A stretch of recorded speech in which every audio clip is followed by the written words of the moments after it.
Welcome back to my channel. I hope you all are safe and healthy. So आज की video में हम बात करेंगे which books did I use for my NEET preparation and if the NCERT is enough for you to gate 150 plus in chemistry in NEET exam.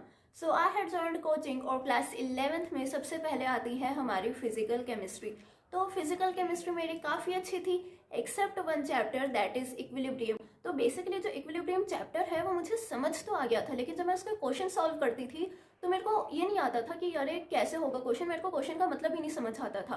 तो questions को अच्छे से करने के लिए, कंसेप्ट को और अच्छे से समझने के लिए मैंने PYQs को बार बार सॉल्व करा। मैंने ये देखा कि कौन से क्वेश्चन में कौन सी इक्वेशन यूज हो रही है और क्यों हो रही है। मैंने उस कंसेप्ट को समझा और PYQs को बार बार सॉल्व करके जो मेरे इक्विलिब्रियम चैप्टर है वो भी अच्छे से हो गया। और जो PYQs हैं वो मैंने MTG की बुक ली थी, मैंने 32 years NEET chapter wise solutions.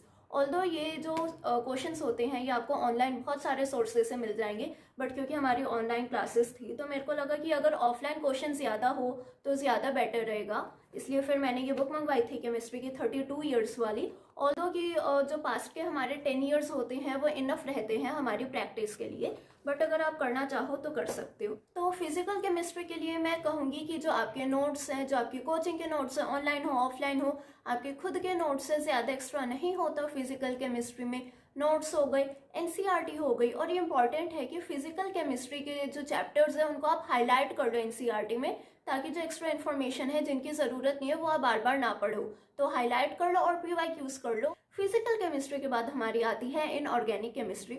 Although inorganic chemistry में भी कंसेप्ट होते हैं, बट इनऑर्गेनिक केमिस्ट्री में बहुत ज़्यादा रटिफिकेशन होती है।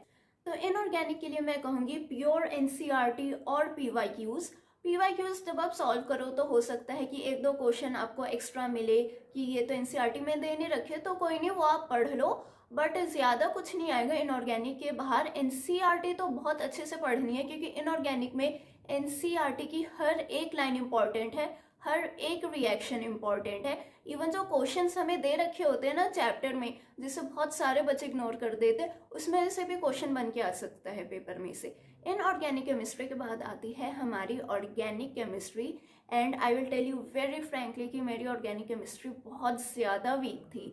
तो ऑर्गेनिक केमिस्ट्री के लिए मैंने प्रदीप चूज़ करी थी, और ये हमारी प्रदीप है, ये क्लास 11th की प्रदीप है, पार्ट 2 यानी कि वॉल्यूम 2। तो ऑल्दो प्रदीप में बहुत ज़्यादा इन्फॉर्मेशन दे रखी है एक्स्ट्रा, बट इसमें ऑर्गेनिक केमिस्ट्री बहुत अच्छे से एक्सप्लेन कर रखी है। बट मैं आपको ये एडवाइस दूंगी कि आप प्रदीप तभी ले जब आपके पास इनफ टाइम हो गया, क्योंकि अगर आप प्रदीप को लास्ट में लोगे ना तो आपके लिए सिलेबस कवर करना मुश्किल हो जाएगा, और हो सकता है इवन आप कंफ्यूज भी हो जाओ। और अगर आपको सिर्फ ऑर्गेनिक केमिस्ट्री करनी है तो इट्स बेटर कि आप प्रदीप को बोरो कर लो। ऑर्गेनिक केमिस्ट्री के बाद क्लास 11th का हमारा आखिरी चैप्टर आता है एनवायरमेंटल केमिस्ट्री, जिसको बहुत सारे बच्चे इग्नोर कर देते हैं। उनको लगता है अरे नाम तो एनवायरमेंटल केमिस्ट्री है, ज़्यादा कुछ होगा नहीं, क्योंकि मैंने खुद अपने कुछ दोस्तों को देखा है जिन्होंने एनवायरमेंटल केमिस्ट्री को इग्नोर करा है। ऑल्दो ये लगता है कि इजी चैप्टर है, आपको सब कुछ आता होगा, बस बेसिक इन्फॉर्मेशन है, लेकिन इस चैप्टर में से ऐसे क्वेश्चंस निकल के आ सकते हैं पेपर में से कि अगर आपने ये चैप्टर नहीं पढ़ा तो आपको वो क्वेश्चंस नहीं आएंगे। तो इट्स इम्पॉर्टेंट कि एनवायरमेंटल केमिस्ट्री की भी आप एनसीईआरटी पढ़ो। एनसीईआरटी में जो इंपॉर्टेंट है, आपको लगता है अरे ये वैल्यू दे रखी है, वैल्यूज़ भी बहुत इंपॉर्टेंट है, तो उनको आप हाईलाइट कर लो।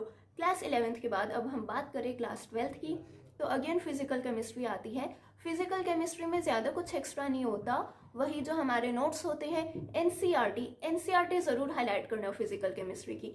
अब आपने देखा होगा कि मैंने इनऑर्गेनिक केमिस्ट्री के लिए नहीं बोला कि एनसीईआरटी हाईलाइट करो, क्यों? क्योंकि इनऑर्गेनिक केमिस्ट्री में एनसीईआरटी में हर लाइन इंपॉर्टेंट है कि अगर आप हाईलाइट करने बैठो तो आपको पूरा चैप्टर ही हाईलाइटेड होगा। मुझे नहीं लगता कि ऐसी कोई लाइन है जिसको आप इग्नोर कर सकते हो, क्योंकि इनऑर्गेनिक की हर एक लाइन, हर एक रिएक्शन, हर एक क्वेश्चन, जो हमारे बैक क्वेश्चन है, सारे इंपॉर्टेंट है। तो फिजिकल केमिस्ट्री में आप जो सेंटेंसेस है, पॉइंट्स हैं, उनको हाईलाइट कर लो। और क्लास 12th में फिजिकल केमिस्ट्री के लिए यही है। PYQs को भी ज़रूर सॉल्व करो, क्योंकि ना एक दो चैप्टर्स में जो PYQs है वो बाहर से होते हैं, थोड़ा बाहर का कंसेप्ट होता है, तो उनके आने के चांसेस हाई होते हैं पेपर में, क्योंकि वो एक्सपेक्ट करते हैं एज अ नीट स्टूडेंट कि आपने PYQs को सॉल्व करा होगा। तो PYQs को भी सॉल्व करना, जो थोड़े एक्स्ट्रा PYQs है उनको भी पढ़ लेना, इग्नोर मत करना। फिजिकल के बाद हमारी अगेन इनऑर्गेनिक आती है, क्लास 12th की इनऑर्गेनिक। थोड़ी डिफ़िकल्ट है क्लास 11th के इनऑर्गेनिक से, क्योंकि क्लास 12th में आके बहुत ज़्यादा एक्सेप्शंस हो जाती हैं। एक्सेप्शन तो खैर हर चैप्टर में ही है इनऑर्गेनिक के, लेकिन 12th में बहुत ज़्यादा एक्सेप्शंस होती हैं, specially D and F block, उसमें तो बहुत ज़्यादा एक्सेप्शंस हैं। तो एक्सेप्शंस को तो आप हो सकता है या तो आप अलग से पेपर लो, नोटबुक लो और एक्सेप्शंस को लिख लो, और एनसीईआरटी तो पढ़नी ही है। इनऑर्गेनिक के क्वेश्चन सॉल्व करो, पीवाईक्यू सॉल्व करो। ये था इनऑर्गेनिक केमिस्ट्री के लिए। और कोऑर्डिनेशन कंपाउंड्स, कोऑर्डिनेशन कंपाउंड्स के जो ऑर्डर्स हमें दे रखे हैं ना, स्पेक्ट्रल ऑर्डर दे रखा है कोऑर्डिनेशन कंपाउंड्स की, IUPAC नॉमेनक्लेचर बहुत ज़्यादा इंपॉर्टेंट है। जो एग्जाम्पल दे रखे हैं और जो बैक क्वेश्चन दे रखे हैं कोऑर्डिनेशन कंपाउंड्स के, अगेन वेरी इंपॉर्टेंट है। इसके बाद हम आते हैं क्लास 12th की ऑर्गेनिक केमिस्ट्री में। अगेन अगर आपकी ऑर्गेनिक केमिस्ट्री वीक है, सो इट्स वेरी इंपॉर्टेंट कि पहले आप अपनी क्लास 11th की ऑर्गेनिक केमिस्ट्री को स्ट्रॉन्ग करें, ताकि जो आपकी क्लास 12th की ऑर्गेनिक केमिस्ट्री का बेस है ना, वो स्ट्रॉन्ग हो जाएगा। और मुझे ऐसा फील होता है कि कुछ रिएक्शंस है जो क्लास 11th में थी, फिर दोबारा क्लास 12th में आई, तो अगर आप क्लास 11th में ही उन रिएक्शंस को अच्छे से पढ़ लोगे, जो बेस है हाइड्रोकार्बन्स हो गया, हमारा ऑर्डर्स होते हैं हाइड्रोकार्बन में बहुत सारे, अगर आपको अच्छे से समझ आ गए ना, तो क्लास 12th आपके लिए बहुत ज़्यादा ईजी हो जाती है। और उसके बाद तो आपको रिएक्शन याद करनी, बट याद करने से पहले ऑर्गेनिक में ज़रूरी है कि आपको कंसेप्ट समझ आए, क्योंकि अगर आपको कंसेप्ट ही नहीं समझ आएगा ना, तो ऑर्गेनिक केमिस्ट्री को याद करना ही बहुत मुश्किल हो जाएगा। नेम रिएक्शंस आप याद कर रहे हो, बट ज़रा सा कुछ ट्विस्ट आ गया, ज़रा सा क्वेश्चन में चेंज हो गया, तो आपको समझ ही नहीं आएगा कि रिएक्शन कैसे होगी, क्वेश्चन कैसे सॉल्व होगा। तो पहले क्लास 11th को अपनी स्ट्रॉन्ग कर लीजिए, क्वेश्चंस को प्रैक्टिस करें, पीवाईक्यूज को करें, जितने आपको क्वेश्चंस मिलते हैं उन सबको प्रैक्टिस करें, डरना नहीं है। मेरी भी ऑर्गेनिक केमिस्ट्री बहुत ज़्यादा वीक थी। कोचिंग में हमें सर ने बहुत अच्छे से एक्सप्लेन की थी ऑर्गेनिक, बट मुझे फिर भी नहीं समझ आई। फिर मैंने यूट्यूब पे वीडियोस देखी, मुझे समझ तो फिर बेसिकली लास्ट में आ गया, बट मेरे से क्वेश्चंस फिर भी नहीं सॉल्व हुए। और इसका एक ही सोल्यूशन है, क्वेश्चंस नहीं सॉल्व हो रहे, उन्हीं क्वेश्चंस को दोबारा सॉल्व करो, एनालाइज करो कि अच्छा ये जो क्वेश्चन है ये हमारे इस कंसेप्ट का है, इस टॉपिक का है, नहीं हो रहा तो इस कंसेप्ट को हम दोबारा पढ़ेंगे।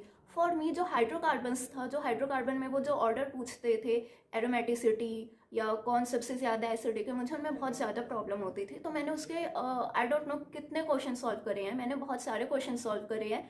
क्वेश्चन सॉल्व करके मैंने उनके कंसेप्ट को समझने की कोशिश करी। अच्छा इसमें ये कंसेप्ट है, इसमें एरोमेटिसिटी है, ऑर्थो है, मेटा है, पैरा है, उन सबको समझा है। और ऐसे करके आपकी ऑर्गेनिक केमिस्ट्री भी स्ट्रॉन्ग हो जाएगी।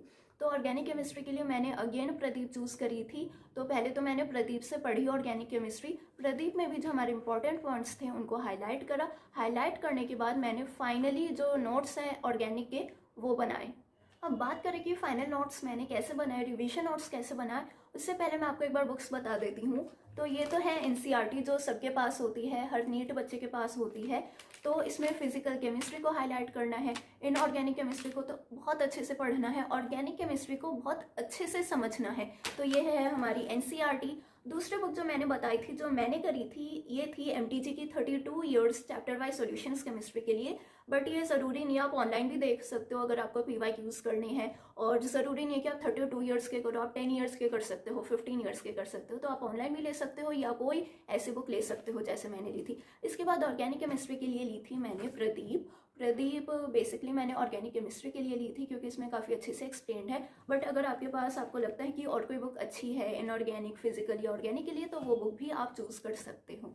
अब बात करें कि एनसीईआरटी इनफ है to get at least 150 plus in chemistry NEET exam. So yes, 150 plus लाने के लिए जो एनसीईआरटी है वो प्योरली इनफ है। अगर आपको ऐसा लगता है कि अगर अरे मैंने तो एनसीईआरटी पढ़ी तो मेरे ज़्यादा नंबर नहीं आएंगे, तो ऐसा कुछ नहीं है। एक दो पॉइंट्स ही होते हैं, एक दो क्वेश्चन ही होते हैं जो आउट ऑफ एनसीईआरटी होते हैं, जो एक्स्ट्रा होते हैं, उसके लिए आपको थोड़ा सा एक्स्ट्रा पढ़ना होता है। और अगर कंसेप्ट की बात करें तो कंसेप्ट के लिए आप कोई भी बुक ले सकते हो। फॉर मी मैंने प्रदीप ली, केमिस्ट्री की और भी बुक्स आती हैं। और पीवाईक्यूज तो ज़रूर सॉल्व करने हैं। पीवाईक्यूज मैं कभी भी नहीं कहूँगी कि इस चैप्टर के छोड़ दो। इवन जो हमारा क्लास 11th का चैप्टर है ना, लास्ट वाला एनवायरमेंटल केमिस्ट्री, उसके भी पीवाईक्यूज उतने ही इंपॉर्टेंट हैं जितने हमारे फिजिकल, इनऑर्गेनिक और ऑर्गेनिक केमिस्ट्री के चैप्टर्स हैं। तो बात करते हैं रिवीजन नोट्स में कि मैंने रिवीजन नोट्स कैसे बनाए थे। तो मैंने आकाश ज्वाइन करा था और पेपर से 3-4 महीने पहले आकाश वालों ने हमें एक रिवीजन बुकलेट दी थी फिजिक्स, केमिस्ट्री, बायोलॉजी की। तो जो केमिस्ट्री बुकलेट थी उनमें ना मेन पॉइंट्स थे हर चैप्टर के। तो मैंने क्या किया, जैसे मैं मॉक टेस्ट अटेम्प्ट करती थी, मेरे को लगता था कि अरे ये क्वेश्चन थोड़ा डिफरेंट है या एनसीईआरटी की कुछ चीज़ें हैं जो इस बुक में नहीं दे रखी, तो पहले तो मैं ना बुक में ऐड करती थी। फिर धीरे धीरे बुक में स्पेस कम हो गई तो फिर मैंने पेपर्स पे लिखना शुरू किया और फिर मैंने उन पेपर्स को अपनी रिवीजन बुकलेट के साथ अटैच किया। अब जो लोग जिन्होंने कोई कोचिंग नहीं ज्वाइन किया, जो खुद पढ़ते हैं, वो भी नोट्स बना ले। एक बात जो मुझे लगता है कि काफ़ी हेल्पफुल है, मैं आपको टिप बताना चाहूँगी कि जो क्वेश्चन आपको लगता है कि आपसे नहीं हो रहा या उस क्वेश्चन का कंसेप्ट अलग है, आप उसको अपनी रिवीजन बुकलेट में लिख ले। क्योंकि अगर फिर जब आप अगली बार रिवाइज करोगे तो वो क्वेश्चन भी आप रिवाइज करोगे और अगर वो क्वेश्चन बाय चांस दोबारा से पेपर में आ गया तो वो क्वेश्चन आप भूलोगे नहीं। इसलिए ऐसे मैंने करके सारे पेपर्स को अपने बुकलेट में अटैच किया था। ये थी मेरी बुकलेट और आप देख रहे हो ये पेपर्स निकल रहे हैं। तो अगर आप देखो कि मैंने बहुत कुछ लिखा है इस बुक में, बहुत कुछ लिखा है, बहुत सारे पेपर्स अटैच करे थे। क्योंकि 3-4 महीने मैंने बस क्या करा था, मैंने मॉक टेस्ट अटेम्प्ट करे, फिर जो गलतियां थी उनको रिवाइज करा, जो क्वेश्चंस मुझे लगता था कि ये मुझे आना चाहिए था, ये कंसेप्ट जो मुझे अलग लगता था, जो ट्रिकी क्वेश्चन थे, इक्विलिब्रियम हो गया, हमारी ऑर्गेनिक केमिस्ट्री हो गई, ऑर्गेनिक केमिस्ट्री के जो ऑर्डर्स के जो कंसेप्ट होते हैं उन सबको मैंने अपनी रिवीजन बुकलेट में लिखा। अगर आपके पास कोई रिवीजन बुकलेट नहीं है तो आप किसी डायरी में लिख सकते हो, खुद की बुक बना लो, खुद की नोटबुक बना लो, उसमें मेन पॉइंट्स लिखो और जैसे जैसे आप क्वेश्चंस अटेम्प्ट करोगे, क्वेश्चंस प्रैक्टिस करोगे, मॉक टेस्ट पे अटेम्प्ट करोगे तो उन क्वेश्चंस को, उन कंसेप्ट को इसमें ऐड करते जाना। और ऑल दो मैं एक चीज़ और बताना चाहूँगी कि मैंने इनऑर्गेनिक केमिस्ट्री के लिए रिवीजन नोट्स बनाए थे जो कि बहुत ज़्यादा हेल्पफुल थे। मैं एक चैप्टर बेसिकली 10 मिनट में ख़त्म कर देती थी, बट जब भी मुझे एक्स्ट्रा टाइम मिलता था मैं हमेशा एनसीईआरटी खोल के इनऑर्गेनिक केमिस्ट्री को बहुत डिटेल में पढ़ती थी। क्योंकि मेरे को कहीं ना कहीं ऐसा लगता था अरे कि एनसीईआरटी की ऐसी कोई लाइन है जो मैंने नहीं लिखी, क्योंकि जो हमारा पी ब्लॉक है वो तो इतना बड़ा, आप कितना लिख लोगे उसको रिवीजन बुकलेट में। तो जब भी मुझे टाइम मिलता था मैं उसको एनसीईआरटी से ही पढ़ती थी। हमारा हाइड्रोजन हो गया, एस ब्लॉक हो गया, पी ब्लॉक हो गया, डी एंड एफ ब्लॉक हो गया और हमारे कोऑर्डिनेशन कंपाउंड्स हो गए, इनको तो मैं स्पेशली एनसीईआरटी से पढ़ती थी। और जो हमारी ऑर्गेनिक केमिस्ट्री, ऑर्गेनिक केमिस्ट्री में जो मैंने हाईलाइट करे थे पॉइंट्स उनको पढ़ती थी एनसीईआरटी से और फिर मैं अपनी रिवीजन बुकलेट से पढ़ती थी।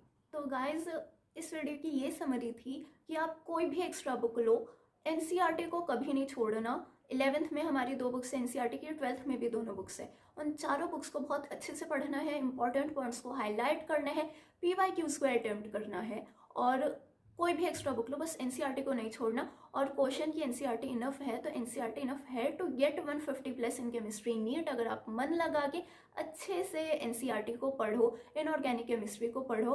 तो ये थी मेरा एक्सपीरियंस, मेरी जर्नी कि मैंने अपने नीट के लिए केमिस्ट्री को कैसे प्रिपेयर किया था, कौन सी बुक्स को यूज़ करा था। सो गाइज आई होप आपको इस वीडियो से ज़रूर कुछ टिप्स मिले होंगे।